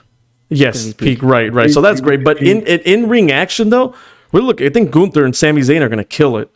And Rhea Ripley and Becky Lynch are going to kill it, too. I think those two matches could steal the show right there. Honestly, I feel like on paper that this show is going to be absolutely incredible. It's like the card, the structure of the card, the talent that's there is great. It's just all about execution. And I want to ask you guys this question. I know me and J-Dog was talking about it before we started. Oh man, if Roman Reigns retains, what would be your reaction? I'm breaking stuff. We're gonna fire my rating. So Boss Man's breaking stuff. I already told Cole off the air that as soon as that as soon as that referee hand hits that mat and Roman Reigns wins, I'm going to have the popcorn ready. I'm getting that popcorn and I'm going on social media and I'm having a field day. That's what I'm going to do. And I'm going to be laughing my ass off. Even though I want Cody to win, I do want Cody to win, but I'm going to have fun with that, you know? I'm going to laugh uncontrollably for the next 24 hours. I cannot wait to see the timeline if that happens. That is going to be fun to see. Oh man, I already know the timeline is going to be nuclear. Man, but it would speak and everything with duct tape. I got you, and I'm joining y'all on time. Till then, speaking of execution, though, like that has to be, if that happens, it has to be something where we're seeing some wild shit, right? Like I don't know, man, like something involving, you know, CM Punk maybe and some other superstars there. Someone has to turn, something has to happen. A huge there for that to be like, oh, okay, now I'm going to look forward to Ronda, like what's going to happen and how are they going to make that Roman Reigns title reign like exciting afterwards? Because if not, it's whew, that's not going to be pretty, bro. Last year I thought people were losing their shit. I'm like, this year they will riot all over they will burn the internet down, man. I would honestly feel bad for Roman Reigns fans in Philadelphia. They better be out of that arena. Somebody gonna get this right. Right, yeah, like they better run. As soon as that's Philadelphia, man. They don't play there, I'll bro. be walking out, bro. Yeah. If I was Roman, you gotta think 2 nights of this. Woo! The amount of money you probably paid to get them tickets. Oh yeah. Get to see Roman Reigns win this matchup. Just to see you got a Roman Reigns next to you sitting there cheering. Oh no. No, that's a disaster waiting to happen. I hope that doesn't happen. Because my question would be, now what? What do you do now? Right. There's no one. I mean, no one that's ready. Gunther. LA Knight. LA Knight, yeah. And LA Knight, you know what? On SmackDown, like LA Knight, to me, right now, looking like a better babyface than you know, and he's looking like that babyface that we want to cheer for, right? The Stone Cold guys like that. This dude shows up at AJ Styles' house. I'm looking forward to that match now too, man. He shows up at AJ Styles' house after AJ Styles, being the son of a bitch that he is, man, flew halfway across the country, had no damn match. This dude flew halfway across not the country, the world, just to screw this guy over.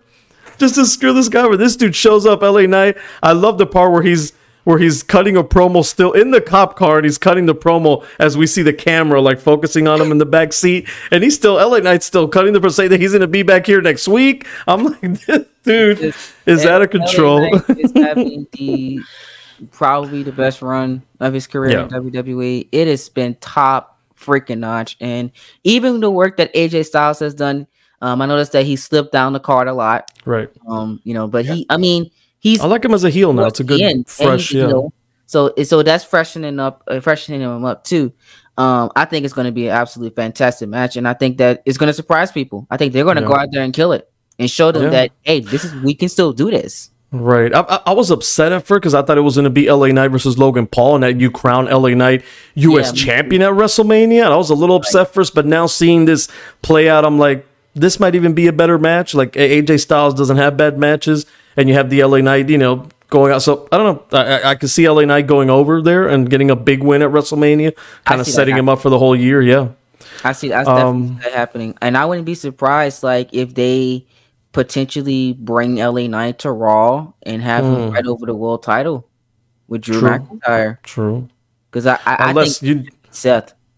You know what I would love, and this is just me fantasy booking now, and I know that Cody Rhodes is their top babyface, but the way he sounds on the mic and the way that he comes out there in suits all the time, and he plays like a politician, he sounds like one. This dude would be a fantastic heel. Can you imagine the turn is that Paul Heyman turns and he aligns with Heyman and Triple H? They're kind of like, we're the power around here, not the bloodline, and you kind of have that double turn within The Rock. People want to cheer The Rock. I think people want to cheer Roman now. He's ready for that. You have that double turn, and then you have a heel like Cody Rhodes, and then you have a baby face like LA Knight. That would be, talk about like a big SummerSlam match or something like that, man. I would love to see something like that. Whew. Yeah, that would be wild storytelling. Yeah. And you have me. But it would make sense, you know. It wouldn't be like this Vince Russo, because I've been known before to throw out these Vince Russo ideas. But I think this one would make kind of sense. And Paul Heyman has said that he owes a lot to Dusty Rhodes, and Dusty Rhodes, and you know, they have that lineage that they talked about last year in WrestleMania. So, you know, it's something that would make sense. And again, The Rock is playing heel now, but people want to cheer The Rock, and Roman has been over for years now. He doesn't have to change and be the old babyface Roman. He could be the same Roman now, but just, you know, be cheered because Paul Heyman screwed him. Exactly. He can still be the tribal chief. Yeah, absolutely. Don't got to go back wearing that ugly vest and that painful No, Oh, please. God, please no, and don't give him that old theme again. Yeah. That theme brings nightmares. Like that you could tell right there that Vince McMahon has been so out of touch for so long, and now we know why. He was busy doing some other nonsense. Dude, this dude, who sits, like, I could just imagine being in a creative room and people telling him, or people saying, hey, it's a good idea. Seth Rollins went on his own and, you know, made his own persona, and Dean Ambrose has his own persona, but let's keep Roman Reigns a top guy with the Shield vest and the Shield music. I'm like, who, like, What? just seemed like common sense, bro. People love the Shield so much, we can just keep him like the Shield by himself. You figure after 1 year, I give him even a year. If you want to be done, you didn't see that dude 1 year. After 1 year, after WrestleMania 31 and that, you really kept the guy with that all the way up to like WrestleMania 36? 6. Bro, 5 years? 5. Come he on, was man. The same character for 5 years, and he only turned heel because it was during the pandemic. Wild. That's it. Some people say that he would never turn heel if COVID would never happen. Man. Which is wild to say. That's wild. So COVID is responsible for our tribal chief. Yes. They had no choice. They had nobody else. They had nobody else to be Right. heel. They had They were in the play where they could just throw stuff at the wall. He was And it stuck. worked. Yeah. Because, especially since they can manufacture how people responded. Because, of course, you're in the Thunderdomes. You just pipe in crowd cheers. Pipe in boo. That was wild. Exactly. So they piped in the boos, and was wild. when the crowds came back, he kept getting booed. So it worked. Cool. You talked about WrestleMania 38 and 39. Do you think 39? You talked about the card. Now you really like it here for 40. Sorry, 40 and 39.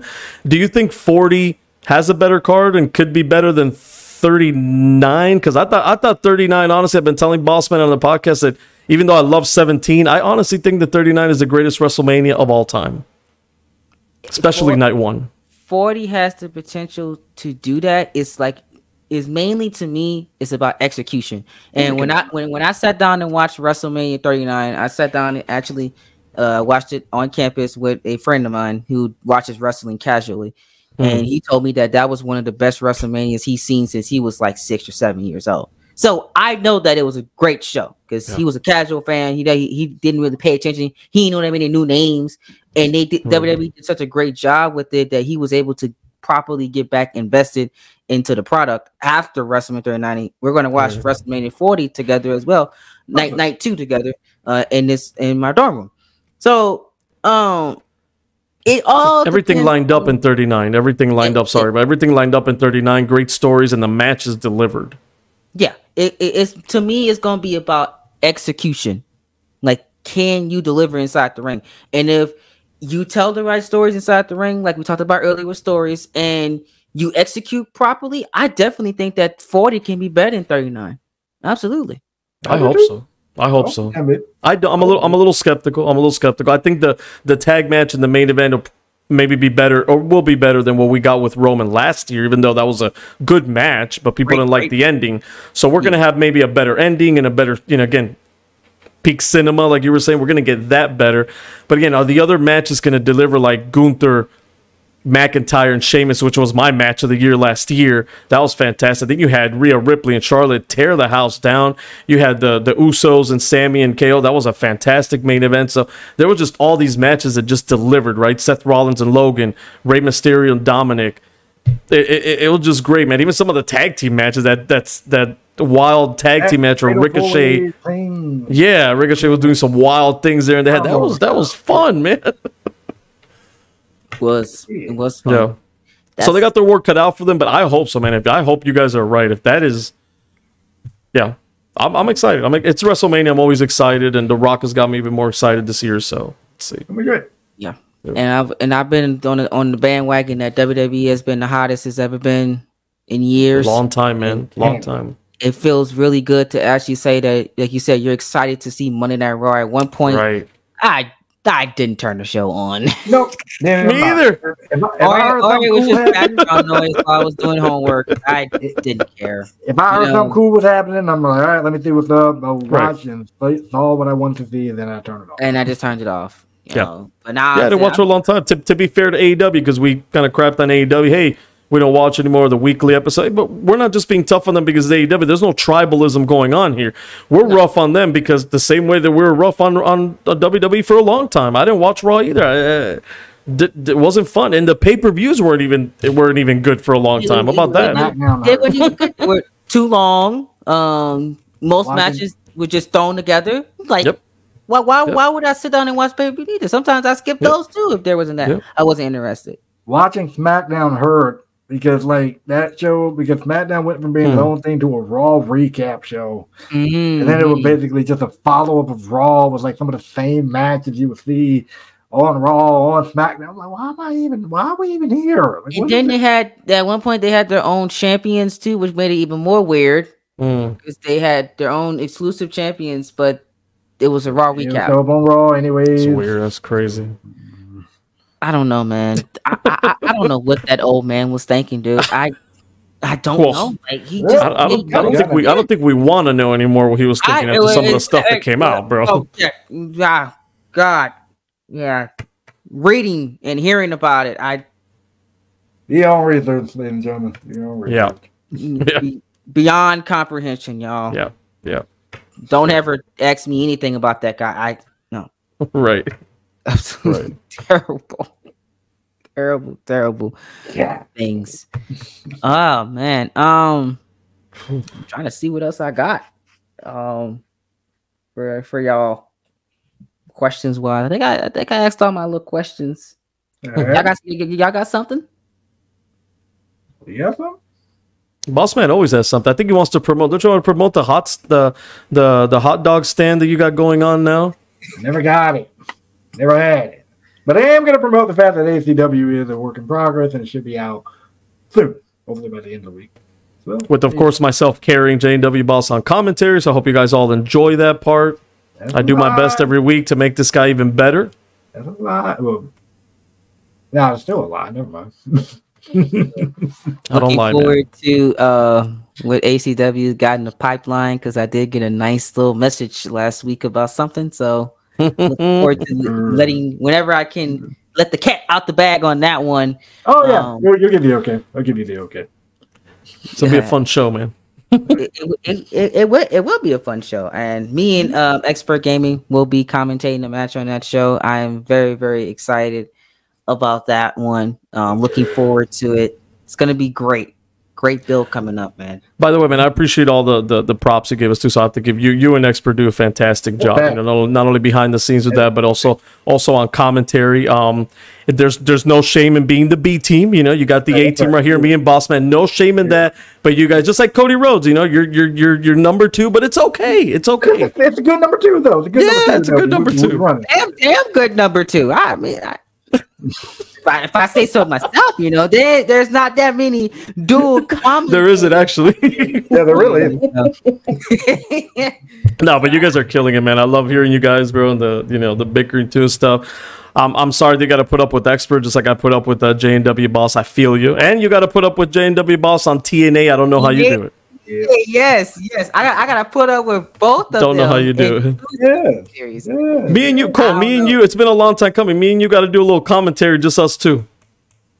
We do. We do.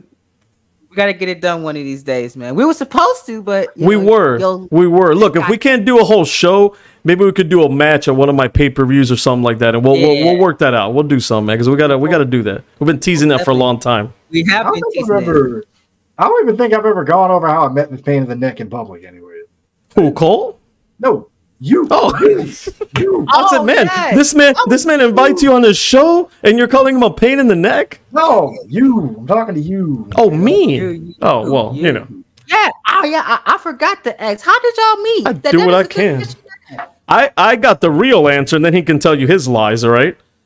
J&W Boss, he ran into one of my videos, and he said, man, this guy is so much better than me in commentary. I want to one day be like him. And he reached out. He found a way to get a hold of me. And he said, hey, man, can you come on board? And can you... he said, can you help me be as great as you? And since that day, I've been, you know, like his mentor, you know? Yeah. Mentoring. Okay, you've been mentoring. All true. Right. All true. Boldface line. Okay, so what's your 25% of that right? 25%. He got right. So the YouTube part was the only part you got right, because what actually happened is that YouTube kept recommending me this dude's video. It was an ECW clip back when we were doing ECW.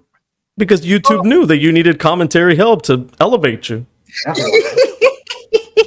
But the algorithms don't lie, boss man. The algorithms don't lie. The algorithms were very kind that night. It was pestering.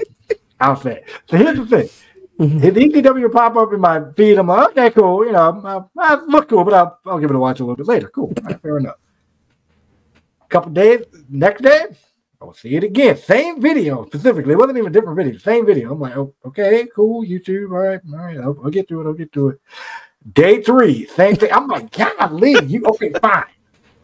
Just fine. I think it was probably going on for longer than 3 days, but I'm like, fine. Good grief. Almost like a week. I kept getting better to watch this video in my freaking feed. I'm like, fine. Let me watch it. ECW clip. Cool. Watched it. This is pretty good. I like it. I like the energy. I was digging that. And then by the end of the show, I'm like, okay, I'm stumped. I'm digging it. Then he responded. He was back after me. He was like, we were just chatting or whatever. We ended up talking on PlayStation 4. On PS4 at the time. That's how we started talking, right? Because I never remember. I'm like, how did we get to? Because the first time I read some comments that you left on my show, and you were like, "Hey, this is good," and you kind of gave me your feedback, and then I kind of subbed to your stuff. But yeah, I don't remember exactly how we. I think it was during the comments. I asked like, "What system were you on?" or something like that, and then you told me you were on PS4. I'm like, "Oh, okay, lit, cool." And so I told you what my PSN name was. You told me yours. We added each other, and so that's where we started like talking for the first time. Right. So we started talking, and then of course we started like, I was like, hey, how you feel about doing commentary together or whatever? So I joined you for the next ECW episode. Right. And you joined me for the first ever All Out Revolution episode that I was doing. I did. So that's why if you go all the way back to AOR episode 1, here's the news for it. From there, we kept in contact, got in contact through Facebook and social media, and history later, this due to the parasite at this point that I can't get rid of. So there you go. that's right now. All right. I'll see you on the Hot Tag podcast. Just wait till I commentate next time on ACW. I'll bury your entire show, bro. I'm gonna take out the shovel. And how I met J Dog, it was through, I believe it was a J&W video. Nope, that I was watching, and you were on commentary, and he kept mentioning that, J Dog has his own YouTube channel called The Best Damn Universe Mode, and I was like, the Best Damn Universe Mode? What the hell's wrong with this guy? Never heard of Universe Mode that has the ego like that says, I am the best damn Universe Mode on this YouTube channel. Nobody better than me. I said, okay, I gotta check him out. He just kept plugging it. Every week I kept watching AOA and AOR, and I was like, okay, I gotta go check this out. So YouTube was they just started the premiere thing. I never forget. And J Dog was premiering live, and J&W shared it in YouTube. Had the YouTube chats at the time, and we had a little big Universe Mode chat or whatever. And he shared the video, and I was like, it was a weekend. So I had time, so I wasn't busy. So I said, okay, let me finally check this out because I keep hearing about this Best Damn Universe Mode. And it was an ECW episode. I never forget. Actually, no, it was WrestlePalooza. I remember. Oh, was that WrestlePalooza? Because that was fire. That was good stuff. Yeah, that was fun. That's how we met, or that's how I met Third. I don't know. Right. If you knew. Yeah. I think it was that one. Yeah, it was WrestlePalooza. Yeah, it was. And I clicked on the video, and I was like, damn, okay, so he is right. This is one of the damn universe modes. I was like, okay, I like this. And the energy was there. And I was like, oh my goodness, I gotta subscribe. So I hit my little subscribe button, and I've been subscribed ever since. I got the post notifications on too. So every time I hear about the best damn universe mode, I'm ready. I appreciate that. Every time I've been watching ever since. And because if it wasn't really for J&W Boss, because J&W watched me, right? He came into it was one of my live streams one time, and he kept watching me.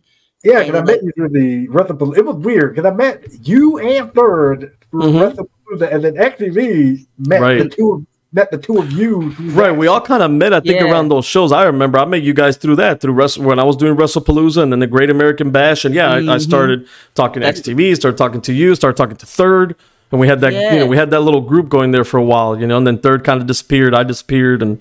Yep, Third Strike, but he had said life got busy, and he's been trying his best. I still keep in contact with him sometimes. Oh, okay. I talked to him a while ago, but it's been a while. It's been a while. He said he's been trying his best to get back into YouTube, but his personal life been so hectic. Right. But Third gave me some great advice whenever he was doing. Third had a good mind for that, man. He had a good mind. He grew quick too. He hit those 1,000 quick. Yeah, he did, and he knew how to market. He knew how to market. He knew how to network. He knew all that stuff, man. And his editing from that's where I learned that marketing brain for him. What's a good time to post something? Where you post it, and who you share it to, and doing that networking stuff. I learned all that from him from a Discord call. We talked for like 45 minutes. He gave me the ins and outs of how he grew. Got 500 subscribers in a month, 2 months. I just posting 3 videos. He gave me all his strategies about what he did, teasing and showing a screenshot here and there, maybe asking a poll question, and then you just keep building it up, uploading your videos early so you can have days and days and days to market. I learned all that from him. If it wasn't for him, I would have never implemented that stuff. With how I marketed WrestleMania and my stuff, how I marketed currently today. So shout out Third Strike if you're watching this podcast. Shout out to you. You real MVP. Good dude, man. I told you, man, those shorts. I'm surprised how those shorts. And I've been late to the game doing things like that, but those shorts. And then posting stuff on social media and that I've gained some subscribers that way too. I'm like, oh, okay. I'm getting into that the TikTok thing too, because I noticed that a lot of people been going to TikTok, marketing their YouTube, and they just putting a link in there. And I'm like, oh, okay, and then people just jumping on it. I'm like, okay, maybe I can start posting some universe mode clips or doing some wrestling clips like J&W does. I follow him on TikTok. And like J&W doesn't like. Okay. Have you seen him do those dances on TikTok too? You didn't see those? Never danced. Oh, you deleted them? Never danced. You ain't with rap. The most I did was rap. No, you were dancing. You weren't dancing. Never. You was rapping. I mean, he was doing the hula hoop on. No, that's a lie. Most I did was rap once. Boss man trying to do some of them dances with the shoulder. I still can't work that. I don't. He was popping and locking, bro. He was just. Most I did was rap, but I took that down because I'm like, it got over 1,000 plays. Oh, man. I've been too embarrassed on my own, so I'm like, okay. But J&W expert got me on that TikTok thing, and I was like, okay, I gotta go on this app too. I can't. I'm on it, but I don't post anything. I just to add another social media thing. I'm like, oh man, I don't know. No, I don't know. Listen, TikTok really. I'm too old for this shit. Look, just stay on the Twitter and Instagram are enough, bro. For real. And then you add Discord on there too. Man, everybody making a Discord like we were talking about. Everybody doing what is? Everybody got a damn Discord. I can't join everybody's server. Right, exactly. And I'm like, okay, let me get a server. Let me get that. And it's like, and I feel like when we do the podcast or I do, Universe. Okay, well, let me share it on here. Let me share it on there. Let me share it on. I mean, like, I need a marketing team just to share all this shit for me, man. Shit, that's what I'm saying, dude. I'm trying to get as big where I can just hire somebody to just do all the social media stuff. That would be great. Me and Gresh had that conversation. He was like, he's trying to hire social media people. Well, he don't have to touch nothing because he's tired of it. And I'm like, I'll get to that point too, because like there's so many of them that it's hard to really keep up. You know, because certain social medias that I have like certain things I do. Like Instagram likes me to just put the screenshots on there. That's when most people, I get retention from that. YouTube likes me to like do clips and then put the thumbnails on there. They like a nice little cheesy caption, or they like you to just see, oh, here's a tease, and then more people like the community tab post when you give them a tease. When you actually then what you give them the actual damn thumbnail. It's weird. Or a question, right? When I put a question, I'm like, where are you people at? Why haven't you hit that like button on my other posts? There's like 20, 30 damn responses. I'm like, where the hell you been at? Where you? 225 votes. What the hell was that when I posted? Right. Where were you at my premiere? Damn it! I'm like, these people are weird, bro. Stupid algorithm, man. Man. I fully agree with marketing. Just stay on what you know. That's what I say at this point. Just stay on what you know, and you can focus on the creative part, man. I think the good thing is that, right? If we were able to do that, if I had somebody to edit to my stuff, like I enjoy it sometimes, but the most I enjoy is like the creative part, right? Like coming up with the stories, playing the matches out, doing that. After that, if I had somebody else to do all that stuff for me, go ahead, bro. Go ahead. I'll be rolling. I tell you, I have that's when you truly have a video out almost every other week. I'm trying to get Boss Man to do it for me, but he charges way too much. I don't know if I think he's overcharging me. I don't know. You're overcharging me, bro. Honestly, Boss Man's like the rate. Speaking of, I'm going to give you a plug, by the way, Boss Man.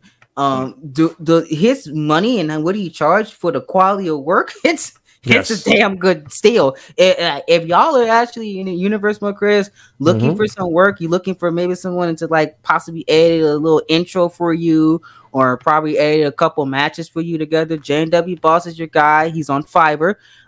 Please go check him out. He did some of the things that are on my channel.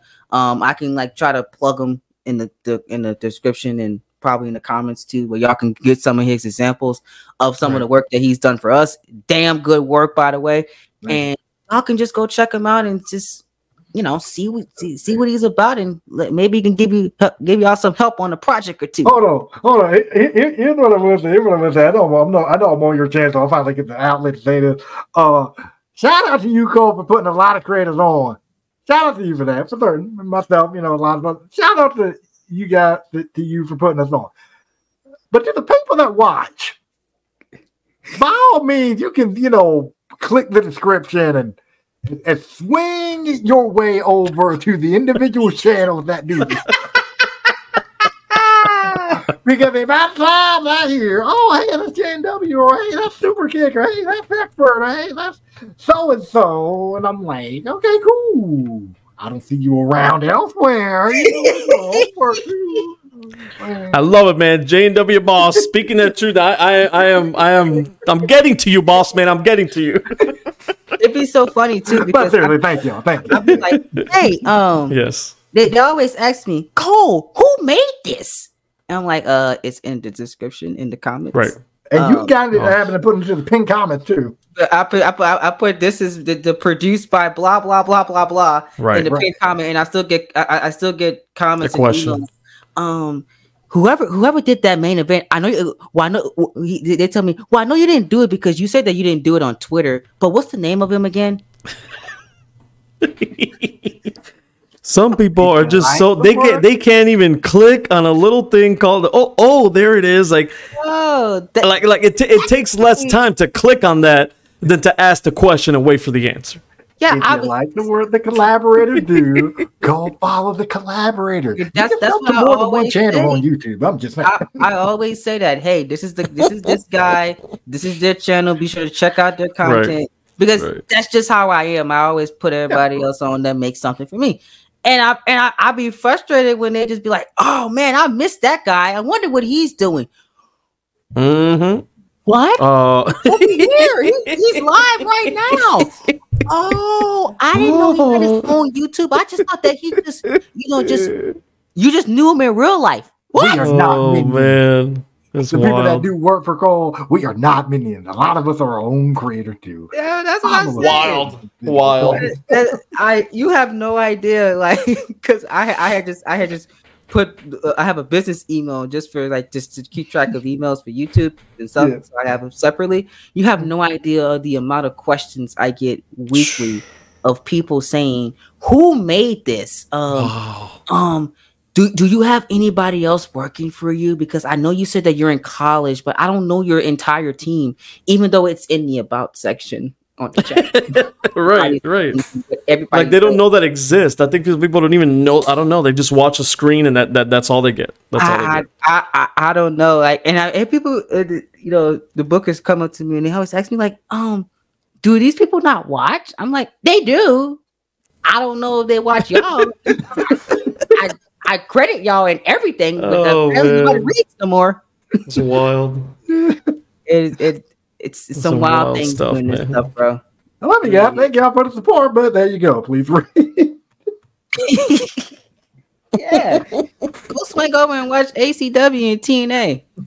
Everybody be telling me how awesome TNA is, but they don't stay around and subscribe. Like what? Right. That's weird too. Well, I forget to hit the subscribe button, even though we say it like 3-4 times. and you like something, right? Like when I like something, when I pop up in YouTube, random video or something, and I like it. Oh, damn, these guys did okay. Boom, let me subscribe. Yeah, let me subscribe. Like, boom. There you go. One of the first things I do when I like a Universe Mode video, I'll be like, okay, I'm liking it, and if I'm not subscribed, I subscribe. It's just how I am. But some people just don't do that. They just be like, oh, I hear Cole's voice. Let me listen to the video for a little bit. And it just click off. I'm like, I'm done. So you listen to us creators for an hour, 45 minutes, 2 hours. Sat there and watched the whole video, and you thought maybe that was a one-time fluke. They probably never did a show like that again, and moved on. Oh, maybe Cole just a special guest for one episode. He ain't gonna be back next week. That's great. Even though I was right in the next episode. Oh man, That's wild. I gotta admit though, they've been getting better this year. Thankfully, they have been getting better this year because that was like the last 2 years was wild. I don't know, did people just stop reading after the pandemic? What happened? They were binging too much, man. They were on Netflix. They were Netflixing and chilling, and they forgot to read, bro. Yeah, the TikTok attention spans got bad. There you go. It was like, that's too much to read. I'm gonna just read a couple sentences. Jeez. click off after that. Oh man, shout outs to y'all. Man. Y'all are doing some incredible work. And I remember last year. I think it was whenever I was on a Hot Tech podcast, we talked behind the scenes a little bit, and you were just talking about J-Dog. You're talking about how you're one of the oldest to be in the community and stuff, and like how thanks for reminding me for balancing and stuff like that, and to see like you still like we was talking before the show, working 7 days a week and still finding time to like do the podcast and still finding time to sit down and say, okay, maybe, I know I'm tired. Let me like, maybe it's like plan out this master and try to record a little bit of it tonight. I call that really, especially at your stage of life and your age with kids and a wife, I call that really, really being dedicated to what you love to do. And I always tell young people all the time, whenever they start getting into this content creator game, if you don't love what you do, the nights where it gets busy and you can't record, the nights where life gets tough, you're not going to never come back to doing a project or come back to trying to upload a video. And that really, that conversation we had behind the scenes last year really, really inspired me, even at my young age, to say, because I know I had those nights where, damn, I don't got time and it's getting rough. But I always reminded you always remind me that no matter what the age is, no matter what the time period is, I can still always find time and find the work and put in the work to do what I want to do. So I really, really appreciate all the wisdom and advice and like words over the years, man. I'm going to chime in. I'm going to add one more thing on that not only like that's cool that he got time to do all that from a creative standpoint, but I can in all seriousness confidently sit here and say that he also got time to be a friend too, because there have been moments where I've like needed somebody to talk to, not about this YouTube stuff, but about just life in general, and he's been a listening ear, so I do appreciate you for that. Oh yeah, man. That most definitely being a listening ear, keeping us on track, always checking in on us. That's something that a lot of people take for granted. People that say, "Hey, how are you doing?" You know, that goes a long way for some people in their lives, and I really, really appreciate that too. You guys just make me want to cry here on you want me to cry here on the air, but I'm holding, but I'm not going to. But that means a lot, man. It means more than it means more than you guys know, just because of some things I've been through personally, and like it means a lot, man. And anything that I can leave behind, and any wisdom, any advice, anything that I could just or an ear to listen, and that like I you know. I'm glad that I was able to help. Like and thank you. I don't even know what to say. I'm not speechless in one of the first times in my life. Like I didn't expect that from you, Cole. Like saying that, and I just really appreciate it. And thank you, Boss Man. I consider Boss. I actually consider Boss Man one of my best friends right now. And you know he's been there for me as well. And yeah, man, I just love it. And that's and like going back to what you said, the when I say the sickness is real, like it is, that sickness is that passion. Mm-hmm. And I think anything that you're passionate in life is worth pursuing. And I've done that all my life, but then again, I've also given into fear. So if it's one more piece of advice that I could give everybody listening, you guys, don't give into that fear, man. Sometimes we don't even talk about self-awareness. You got to be aware of your fear. Like, don't hide from your fears. Straight on, yeah, I'm afraid of this, but you know what? I'm still going to do it, you know? Whether it's sometimes we're afraid of failure, but sometimes we're afraid of success too. Let that sink in. And it's like, so again, I made a lot of my mistakes, and I'm just trying to, hey man, just the second half of my life, maybe, you know, doing things better, doing things the right way. And this is what I'm doing now. I'm like, hey, not quitting, staying in there, whether I don't have a lot of time, but just continue to pursue something that I love. I'm very happy that it's translating, right? And you guys do pick that up. I really do appreciate that. And finally, that's why, going back to the best damn universe motto, why I called that. I know it seems egoic, and maybe some of it is, but it honestly is in a humble way, and it's a way to humble myself, because I know the potential that I got, and I don't feel like I've ever lived up to my potential in a lot of stuff in my life. So just putting that out there puts the pressure on me to do the best. I'm like, I can't put the best damn universe on there and not produce this type of quality. So I put the pressure on myself because of my potential. And again, thank you. Really meant a lot. No problem, man. Thank y'all once again for coming on here for the Coletrain interviews. Really, really appreciate it. If you guys want to hear more of them, like they were talking about, they will be live this weekend coming up, I believe. And then for WrestleMania, they got some stuff going on with the Hot Tech podcast. I will also have the individual links to their channels in the description and pinned comment down below as well. Make sure you guys take a lesson of reading. Thank you. Question the reading, please. And y'all go subscribe to the Hot Tech podcast. I know there's going to be at least 60, 70 of you that watch this video. So I need y'all to go click over there and hit that subscribe button. Let's get the numbers up on the Hot Tech podcast, you know, because they're one of the best podcasts out there, in my opinion. Thank you, man. And if you don't like what you see, go watch some other crap. There you go. And until then, be a boss, and we will holler you guys later. There you go. They did it for me. I'll see y'all in the next interview. Peace out, y'all.